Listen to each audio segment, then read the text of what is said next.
สวัสดีครับพี่น้องเมื่อนี้ก็เป็นมื้อวันที่25เดือนกับมิถุนายนพศ2568มื้อเช้านี้เห็นฝนตกลงมาจักหน่อยอยู่เม็ด2เม็ดอยู่พอดีเมียสิไปธุระซักผ้าไว้เบิ่งผ้าให้ได้ตากอยู่หั่นน่ะฝนตกมามันได้เปียกก็พอดีสิมาซักยามหน้าฝนกำลังตกสิมีสุดใส่บ่เนาะพะนำมาฮอดเดี๋ยวนี้ก็ทันได้มีว่าสิมาอยู่ฝนปกติแล้วนี่คันบ่แม่นพายุก็บ่มีมานี่พี่น้องตามฤดูกาลนี่ฝนตกนี่ขึ้นหน่อยครับปีเนี่ยมาเบิ่งนี่ก็แห้งแล้งคักหม่องเคยมีน้ำก็บ่มีหม่องหม่องนั้นเพิ่นดำไว้ก็ได้ครึ่งนึงแต่ว่ากล้าเพิ่นก็ตกไว้หลายอยู่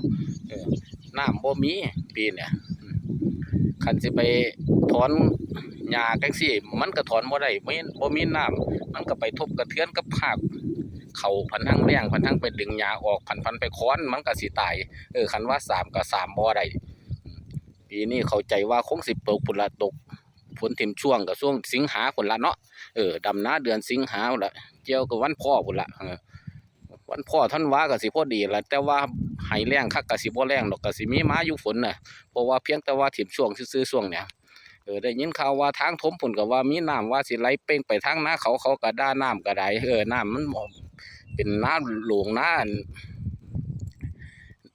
เป้งออกบ่ได้จังหวัดนะพอลุงพานเพิ่นก็ดำอยู่คู่มือดอกมื้อน่ะมื้อนี้ก็ไปดำอยู่เว้าหยังก็บ่ได้ยินดอกเพราะว่าหูมีหูข้างเดียวหูข้างนึงกับข้างขวาลงดำน้ำมันจุ่มน้ำหูมันจุ่มน้ำได้แต่เงยหน้าหูข้างซ้ายขึ้นทางฟ้าเพราะว่าน้ำมันหลาย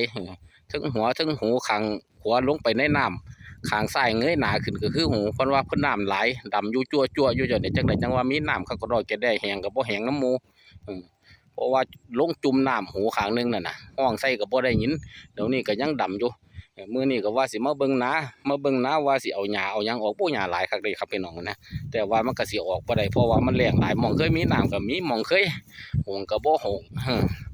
ย่านแต่ว่าสิตายก่อนแล้วน้ำฝนเข้าเนี่ยแต่ว่าคันมันซุ่มๆก็สิไข่แดอยู่ตกมาจังหน่อยเนี่ยจังมื้อเช้านี้ก็สงสิตกกะบ่ตกอีกล่ะพี่น้องฝนถิ่มช่วงเนี่ยฝนหน่อยนอกจากว่าพายุสิเข้ากันพายุเข้าก็สิทั่วเราเบาบางได้แน่ก็พอสิได้ดำให้ดำนาอยู่คันบ่ตกเดือนนี้ก็เฮาสิสบายเด้พี่น้องสบายหยังเฮาก็บ่ได้เฮ็ดนาเนาะเฮาก็อยู่ได้สบายเนาะเฮ็ดนาบ่ได้กินข้าวแล้วมันแรงมันแห้งคันบ่ตกภายในเดือนนี้ก็สิลงมาจุนเจียเขาก็สิตายเฮาก็บ่ต้องได้เฮ็ดหยังบ่ต้องได้ดำให้ดำนาแล้วทีน่ะไปหาเฮ็ดแนวอื่นหั่นตัวเพราะว่าเขาก็สิเริ่มตายลงไปแล้วขนาดนาดงบ้านนางามเขาว่าคักๆน้ำบ่เคยบกจักเที่ยดิพี่น้องบ้านนี้น้ำมาบกมาแห้งโอ้ผิดปกติอยู่ทีนี้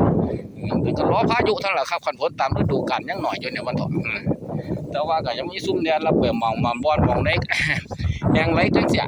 เป็นอีหยังก่อเป็นเอียดเป็นหยังจังเสียกินนู้นแมงซ้อนกับมางัดมาไงมันขึ้นอีกมันก็ตายอีกเพิ่มความตายเสริมความตายมันหังเลี้ยงอยู่แล้วมันมาหาซ้ำมาเติมอีกโอ้ลำบากใจปีนี้ลำบากใจเขาก็ราคาลดลงเรื่อยๆแต่ว่าปุ๋ยมันสูงขึ้นสอบละ50สอบละ100ดิพี่น้องโอ้อุปทานบ่ปานล้านกันยังว่าเป็นแนวใดปีนี้ก็ได้เนาะประเทศไทยก็ได้มีแต่ปัญหาก่อเรื่องมาเรื่อยๆเศร้าให้เศร้านาก็ลำบากออกจากให้ละพันเพิ่นดีอยู่ดอกว่าเพิ่นใช้ยาหอมมาว่าสิให้ไรละ 2,000 ปีเนี่ยเฮาก็ดีใจอยู่ความฝังล้มแรงๆเฮาก็ยังไขอยู่วันต่อไปมีความหวังอยู่คันเพิ่นเว้ามาจังซั่นน่ะผู้หลักผู้ใหญ่เพิ่นเว้า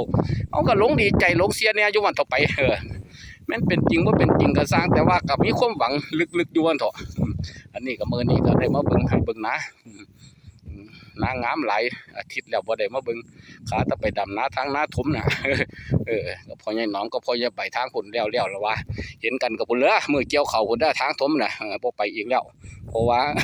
มัน3แล้วดำแล้วงาปานยังเข้าอยู่เนี่ยน้ำไหลโซเสียอยู่พ่อใหญ่น้องก็มีแต่สิเป่งน้ำออกจากเขาแล้วล่ะเบิ่งนาคลิปนี้ก็ขอสวัสดีเพียงเท่านี้มาเบิ่งนาอันนี้บรรยากาศนาถมนางงามพี่น้อง